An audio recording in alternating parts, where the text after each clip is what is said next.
We've got some updates for Spider-Man freshman year, some MCU writers have been fired from future projects, all of that and more right now. Beep, beep, beep, beep, beep, beep, beep, beep, beep. Better than last time? Who knows? I'm Joe and welcome to Marvel News and Updates in 5 minutes or less because I know you've got other to do. We've got some exciting news for Spider-Man freshman year. The last we heard any updates about the show was in 2022 at San Diego Comic-Con, and with all of the recent changes and cancellations happening with Disney Plus and Marvel, it's been pretty much radio silence on this project, and I think most of us have just assumed that it's been canceled. However, head writer and executive producer on the show, Jeff Trammell, recently tweeted, or X'd, is that what you call it now?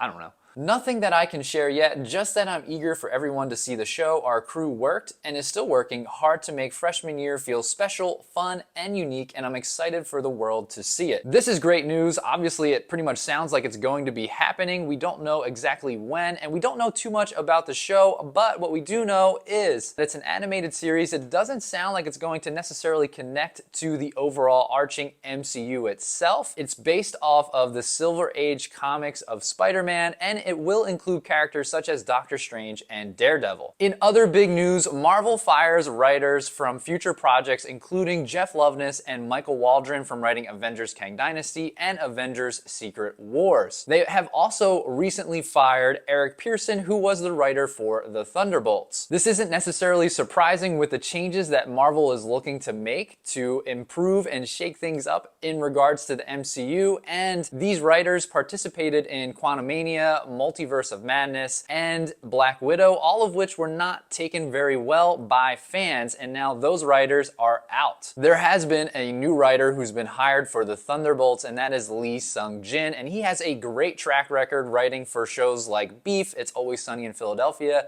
Dave, and even Rob and Big. What do you think of these changes for the future of the MCU? Let me know down below in the comments. Marvel is releasing a new book, and it is an official timeline of the entire MCU. Now, this book is not necessarily just timeline order that you would see on like your Disney Plus screen, but it is going to outline and be a timeline of all the events that have occurred in order in the MCU. Marvel just recently released a trailer for the book, which I'll link at the end of this video. The book is supposed to be out in October. Let's get into the next segment, Marvel Rumors.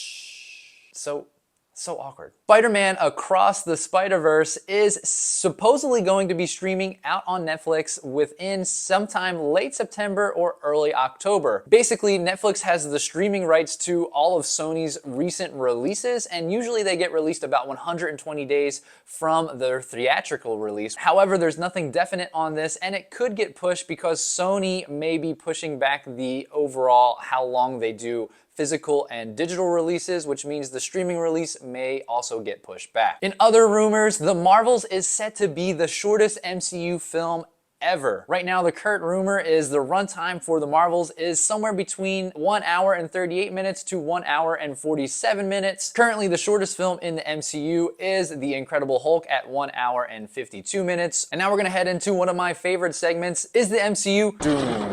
This week, we're headed to Reddit where we have a post from prestigious_RIP505. This might be a controversial topic, but do you think the rise of the DCU will be quote unquote the downfall of the MCU? Based on all of the responses that have been proposed, there is still good news for the MCU because most people think that the DCU is in even deeper than the MCU. Great to see that some of the fans still have faith in the MCU over another superhero project. Don't forget to comment below what you think of the firing of the writers on those future MCU projects and if it's a good or a bad thing. That wraps up this week's Marvel News and Updates in 5 minutes or less. If you want more content like this, make sure you hit that subscribe, and if you thought this video was valuable, make sure you hit that like button as well. And until next week's segments, Excelsior. So awkward. Oh my gosh.